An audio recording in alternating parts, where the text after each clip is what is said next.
Pendant ces 11 mois passés à la gouvernance de la direction générale, ces 11 mois ponctués de soubresauts sociopolitiques, de récurrence de grèves déstabilisatrices de nos hôpitaux publics, d'embûches et d'une situation de précarité financière, les autorités sanitaires se sont œuvrées à fournir des services à la population.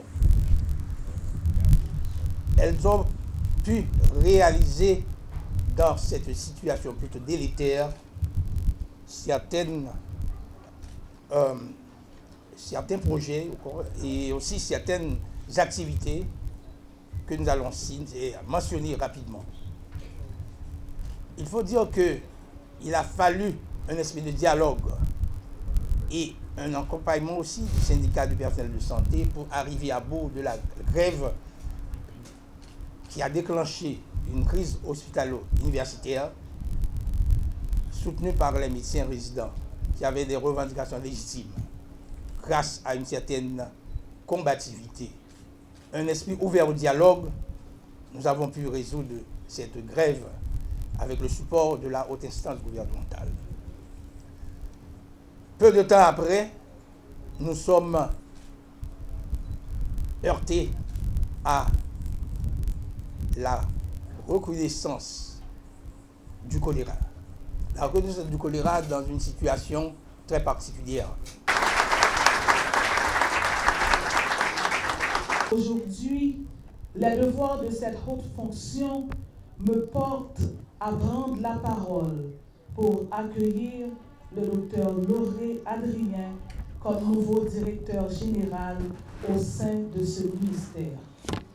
Le docteur Lauré Adrien remplace à ce poste le docteur Gabriel Timothée qui se passe de présentation puisqu'il a occupé la fonction en plusieurs occasions et déjà pendant ces 8 jours qu'il nous a été donné de collaborer étroitement, j'ai pu confirmer sa parfaite maîtrise des hommes, des femmes et aussi des choses qui font marcher cette superstructure qu'est le MSPP. Nous devons saluer l'arrivée du nouveau directeur général, Dr Lauré Adrien, obstétricien gynécologue de profession. Il a fait son service social à l'hôpital Saint-Nicolas de Saint-Marc et se retrouve une année plus tard à la maternité de l'HUEH pour se spécialiser en obstétrique gynécologie. On est alors en 1994 lorsqu'il obtient son certificat de spécialisation. Comme un véritable bûcheron qui ne se lâche jamais d'offrir ses livres, le docteur Adrien est à Paris, à l'université René Descartes, pour une spécialisation en médecine materno-fétale. Il est également détenteur d'une maîtrise en administration et gestion des services de santé de l'Université de Montréal.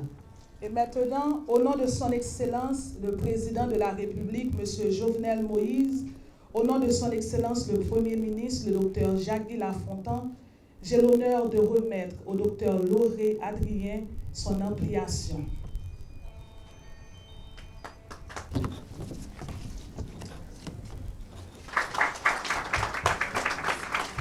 Aujourd'hui est un jour de grande fierté, d'immense joie. Mais c'est également un jour de grand défi au regard de l'immensité du chantier et de l'ampleur de la responsabilité que nous sommes amenés à assumer. C'est un honneur, mais un honneur qui traduit aussi à quel point je dois m'évertuer à travailler avec dévouement, abnégation et professionnalisme pour être à la hauteur des attentes à la fois des utilisateurs du système, des prestataires, de tous les acteurs du secteur privé et public de santé, de mon ministre et bien entendu du Premier ministre et du Président de la République. Mesdames et messieurs, chers invités, chers amis, je le sais, vous le savez. les défis qui nous attendent sont nombreux et de taille. Le secteur est confronté à des problèmes tant structurels que conjoncturels. Toute la presse en parle, tous les citoyens et citoyennes en sont conscients.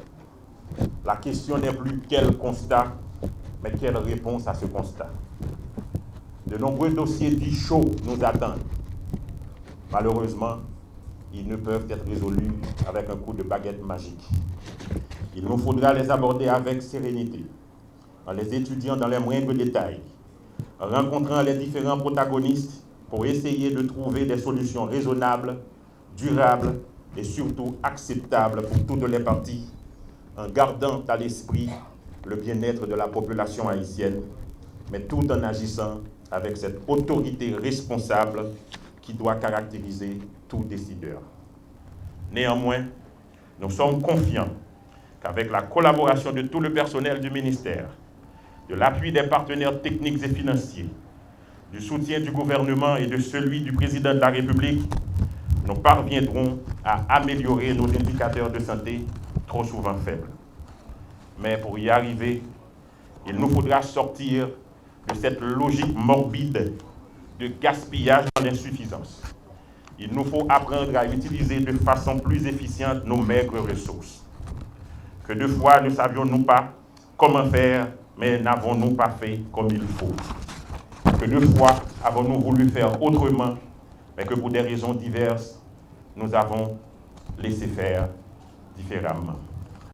Et je conclurai en partageant avec vous cette pensée de l'ancien président américain Barack Obama qui disait, et je cite, « Le changement ne viendra pas si nous l'attendons de quelqu'un ou pour plus tard. Nous sommes ce que nous attendons.